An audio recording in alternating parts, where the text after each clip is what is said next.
이러한 정부 간의 협력이 저는 26년 상반기까지 마무리가 될 수 있을 것으로 보고 있지만, 만약에 그렇지 않더라도 우리나라 밸류체인은 미국 시장에 진출할 수 있을 것으로 보입니다.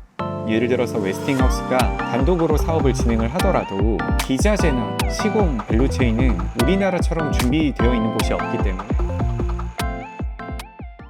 안녕하십니까. 저는 메리츠증권에서 유틸리티 건설 담당하고 있는 문경원 연구원입니다. 최근에 가장 주목받고 있는 한미 원자력 협력에 대해서 알아보도록 하겠습니다. 원전 시장에 대한 주목도는 글로벌 시장 전체에서 늘어나고 있는데요. 그 중에서도 미국 시장이 굉장히 거대합니다. 트럼프 행정부는 지난 5월 행정명령을 발표를 하고 현재 100기가와트가 조금 안 되는 미국의 원전 발전 용량을 2050년까지 400기가와트, 4배로 늘리겠다라는 내용을 발표를 했습니다. 근데 이게 과연 가능할까? 앞으로 300기가와트를 늘린다라는 거는 글로벌 전체 원전 발전 용량이 대략 400기가와트 정도 되거든요. 글로벌 시장만한 용량을 새로 만들겠다라는 거예요. 50년 동안 정체였는데 갑자기 지으려니까 굉장히 좀 힘든 부분이 많지 않을까 하는 생각이 들어요. 이러한 생각을 미국 정부도 같이 하고 있는지 최근에 동맹국과 협력을 강화하고 있는 거고요. 이런 차원에서 한국과 미국의 원자력 협력이 주목을 받고 있는 것이죠. 이거를 가장 잘 보여주고 있는 그래프가 미국의 연도별 신규 착공 원자력 발전소 추이인데, 보시다시피 60년대, 70년대에는 미국이 매년 10기에서 20기 정도의 원자력 발전소를 착공을 했었지만 지난 50년 동안은 2기 착공했습니다. 지난 50년 동안 2기만 착공했었던 나라가 앞으로 20년 동안 200기가와트, 300기가와트 대형 원전 착공할 수 있을까? 직관적으로 생각해도 어려울 것 같으시죠? 저도 그렇게 생각을 하고 있습니다. 미국이 원전 기술이 있지만 이거를 현실화시키는 것은 한국의 도움이 필요하다고 생각을 하고 있고요. 미국에는 웨스팅하우스라는 원전 회사가 있습니다. 원자력 발전소를 지을 수 있는 능력을 가지고 있는 회사인데요.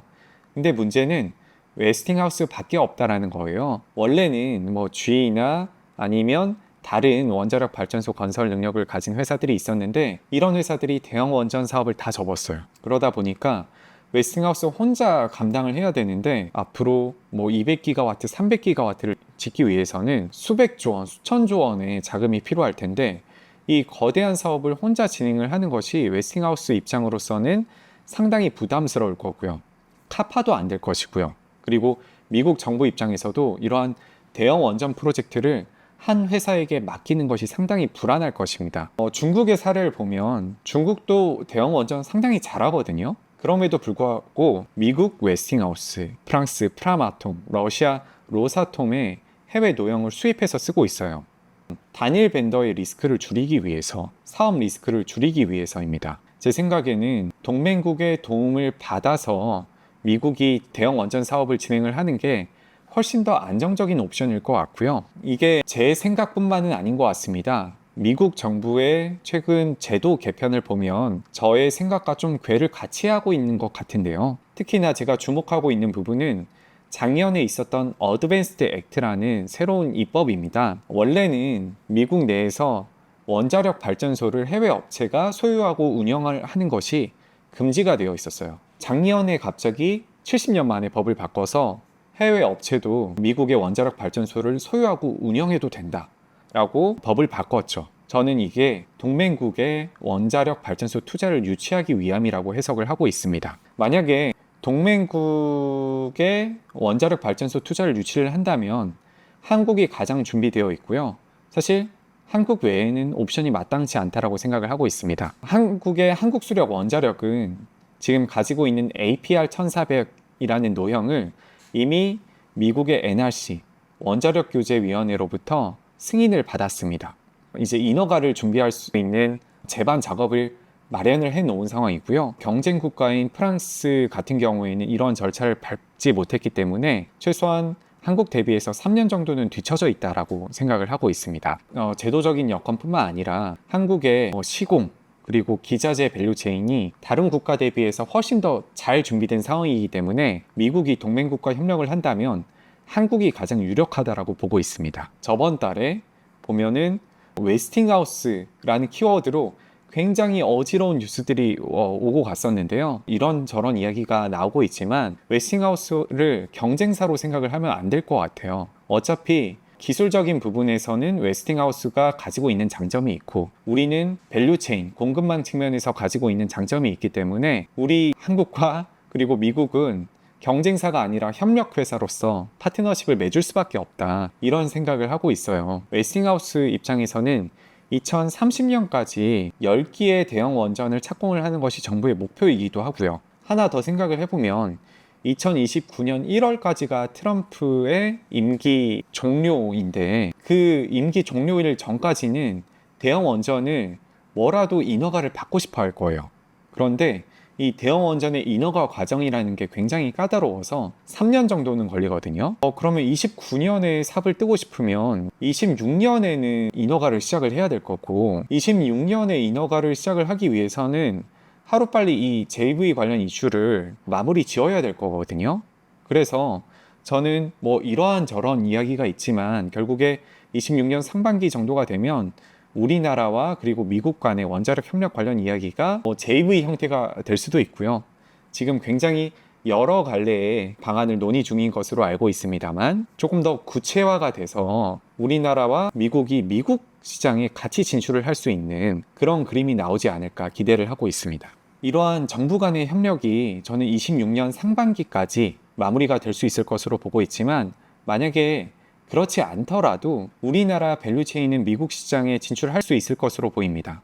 예를 들어서 웨스팅하우스가 단독으로 사업을 진행을 하더라도 기자재나 시공 밸류체인은 우리나라처럼 준비되어 있는 곳이 없기 때문에 결국에는 우리나라 회사들을 찾게 될 것이라고 생각을 하고 있고요. 이거를 증명을 했었던 게 한미 정상회담 기간 한미 기업들의 MOU였다라고 생각을 해요. 미국의 원자력 디벨로퍼들이 두산 에너빌리티나 한수원, 삼성물산과 같은 한국의 기업들과 MOU를 체결을 했는데요.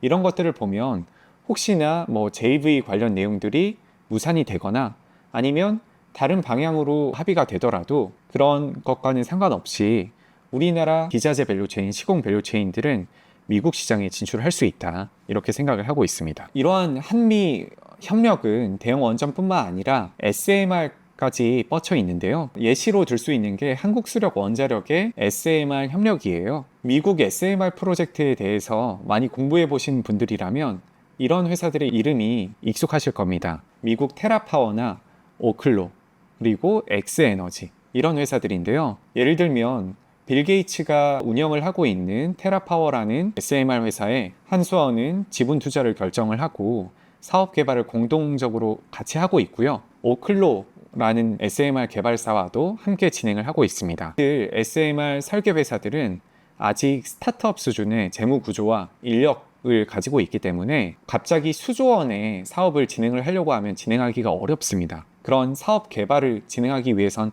파트너사가 필요한 거고요. 이때 한국수력 원자력과 같은 경험이 풍부한 회사가 도움이 될 수가 있는 것이죠. 저는 한미 원자력 협력이 우라늄 농축까지 확대될 수 있다고 보고 있습니다. 최근에 한수원 포스코 인터내셔널이 센트러스 에너지라는 미국의 원자력 농축 업체와 함께 MOU를 맺었다 라는 뉴스가 나왔는데요. 우리나라는 2015년에 원자력 협정 개정 이후에도 지금 사실상은 농축과 재처리가 국내에서는 조금 어려운 상황입니다. 그렇기 때문에 100% 그냥 농축이 되어 있는 것을 수입해서 쓰고 있던 상황이었는데요. 농축시설에 직접 투자를 하고 그거를 국내에 들여오는 그런 형태의 사업을 1차적으로 추진을 하고 있는 것 같고요. 이런 맥락을 봤을 때 저는 한국전력에 주목을 해볼 필요가 있다고 생각을 하는데요. 한전 혹은 밑에 100% 자회사인 한국수력 원자력이 원전 수출을 전담을 하고 있는데 이 원자력 수출이 급증하고 있는 환경에서 이 사업 가치가 주가에 반영이 되어 있느냐? 저는 그렇지 않다라고 생각을 하거든요. 현재 PBR은 0.4배에서 0.5배 내외에서 왔다 갔다 하고 있고요. 배당 수익률도 5% 내외가 예상이 됩니다. 단순히 그냥 가치주 혹은 배당주 정도의 밸류에이션을 받고 있다고 생각을 하고 있고요. 미국 원전 사업이 구체화가 되어서 성장주로 리레이팅이 된다면 훨씬 더 높은 수준의 밸류에이션이 기대되는 종목이라고 생각을 해서 한전은 현재 수준에서 정말 매력도가 높은 종목이라고 생각을 하고 있습니다. 네, 지금까지 한미 원자력 협력을 둘러싼 여러 가지 내용에 대해서 제가 정리를 해봤고요. 앞으로 조금 더 재밌는 내용으로 찾아뵐 수 있도록 노력하겠습니다. 들어주셔서 감사합니다.